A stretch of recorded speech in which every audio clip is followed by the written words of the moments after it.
की बात बेहद महत्वपूर्ण है। ऐसे में नगर निगम के द्वारा किस तरीके की व्यवस्था की गई है, क्या क्या अतिरिक्त फैसिलिटीज होगी? देखिए, जैसे कि हम लोगों की जिम्मेवारी है स्वच्छता की, हम लोगों की जिम्मेदारी है पथ प्रकाश की, हम लोगों की जिम्मेवारी है पेयजल की। इन सब इनकी जो व्यवस्थाएं हैं वो आपको हमने बताया ही। स्वच्छता के लिए हमारे 22 से 47 कर्मचारी करीब लगे रहेंगे, और इसके अलावा 22 से 47 कर्मचारी हमारे लगे रहेंगे। इसके अलावा हम लोगों ने इसको, जिससे हमारे उसमें अधिकारियों कर्मचारियों की सबकी ड्यूटी लगी रहेगी, वो सब उस सारी चीज़ों का पर्यवेक्षण करते रहेंगे। और स्वच्छता का हमने एक लगातार एक स्टैंडर्ड मेंटेन करके रखा है प्राण प्रतिष्ठा के बाद।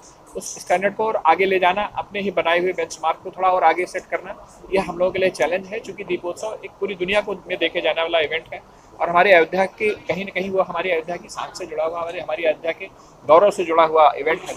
तो वह उस इवेंट को उस स्वच्छता के दृष्टिकोण से हम लोग अपने अपने स्टैंडर्ड को, अपने बेंचमार्क को और आगे ले जाएंगे। पेयजल के दृष्टिकोण से हमारे पेयजल की जो वर्तमान में सार्वजनिक पेयजल की व्यवस्था है वो पूरी दुनिया में सराही जा रही है, और उस व्यवस्था को और दुरुस्त करके किसी भी व्यक्ति को एक भी बूंद पानी के लिए परेशान ना होना पड़े, इसके लिए पूरी व्यवस्था है। तमाम टॉयलेट्स की व्यवस्थाएं हैं, तमाम मोबाइल टॉयलेट्स की व्यवस्थाएं हैं, हमारे पथ प्रकाश की व्यवस्था है, हमारी डेकोरेटिव लाइट्स पूरे अयोध्या धाम में लगी हुई है। उससे पूरा एक पौराणिक और एथनिक लुक देते हुए प्रकाश की व्यवस्था हम लोग सुनिश्चित कर रहे हैं। ये हमारी ड्यूटीज़ हैं। इसके अलावा सौंदर्य बोध के दृष्टिकोण से हम लोग हमारे सारे अंडर पासेस को सजाने जा रहे हैं। वार्डों में पार्षदों के माध्यम से कोई मंदिर, कोई सार्वजनिक स्थल छूटने नहीं पाएगा जहाँ पर दिए न जलाए जाएं। हमारा जो रामपथ पे जो रेलिंग लगी हुई है, रामपथ पे अन्य जगहों पर हम लोग जगह जगह फूलों की सजावट करने जा रहे हैं। कुल मिला के अयोध्या आने वाले व्यक्ति को एक अलौकिक और अद्भुत आनंद की प्राप्ति हो। और चूंकि यह दीपोत्सव राम जन्मभूमि पे रामलला की प्रतिष्ठा के बाद प्रथम दीपोत्सव है, तो एक अद्भुत, अलौकिक और भव्य, दिव्य और पौराणिकता, आध्यात्मिकता से संपन्न दीपोत्सव मनाने के लिए नगर निगम कटिबद्ध है, और हम लोग इसको करके दिखाएंगे। हर पार्षदों को दिए उपलब्ध कराए जा रहे हैं। गुप्तार घाट में किस तरीके के दिए हमारे किए जाएंगे? हम अपने नगर निगम की टीम को इस बात के लिए बधाई देंगे कि हमारी जो गौशाला की व्यवस्था है अब धीरे धीरे वह इस स्तर पर आ गई है कि हम लोग वहाँ पे गोबर से बने तमाम उत्पादों को हम लोग बाहर भी प्रयोग कर रहे हैं। और इस बार हम लोग एक नया प्रयोग करने जा रहे हैं। हम लोग हमारे गौशाला में जो बने हमारे गोबर के दिए हैं उससे हम पूरा गुप्तार घाट आलोकित करेंगे, और वह एक हमारे नगर निगम के लिए एक बड़ी प्रशंसा की बात है कि हमारी जो बैसिंग गौशाला है उसके गोबर के उत्पादों को धीरे धीरे हम समाज के उपयोग में ला रहे हैं। कितने वार्डों के 60 वार्डों के पार्षदों को 1500 दीपक प्रत्येक वार्ड के पार्षद को दिया जाएगा। एक वार्ड में 1500 यानी 90,000 पूरे महानगर में, और 10,000 तमाम मलिन बस्तियों में और इधर उधर बांटे जाएंगे। 1 लाख दिए नगर निगम की तरफ जलाएंगे, और कुल मिला के 29 लाख दिए जलाने की योजना है।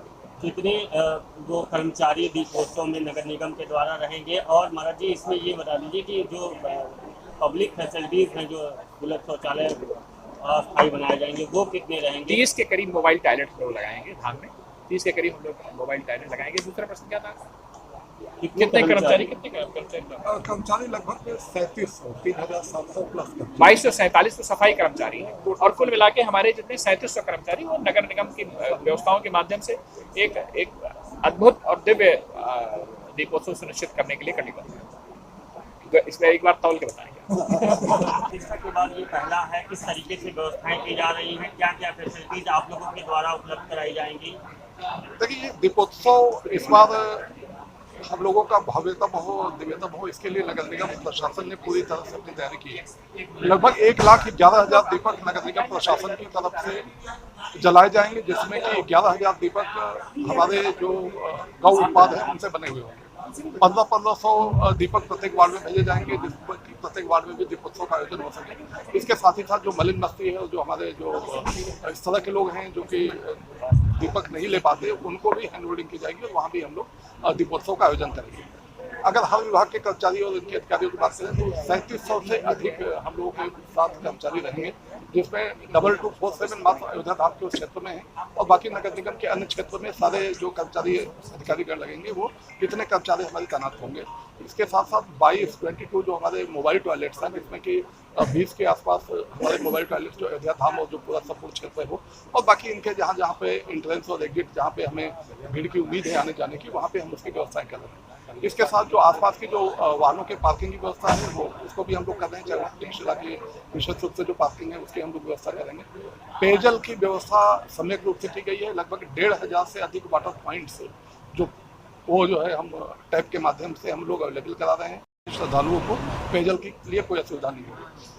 जो विशिष्ट शौचालय है वो पर्यटन विभाग के तरफ से हम लोगों को प्राप्त हो रहा है, और इसके साथ ही साथ जो हम लोगों के फिक्स टॉयलेट्स हैं वो हम लोगों का लगा हुआ है, जो घाटों पे लगा है, और उसमें मेल और फीमेल ब्लॉक्स अलग अलग होंगे, और हम लोग उनको भी विशेष रूप से 24/7 वहाँ पे हमारे कर्मचारी तैनात होंगे, जिससे कि जो हमारे शौचालय लगाए गए हैं वो स्वच्छ रहें और उपयोग के लायक रहें, किसी भी आगंतुक को उपयोग करने में कोई हिचक न हो, इस प्रकार हम लोगों की व्यवस्था है।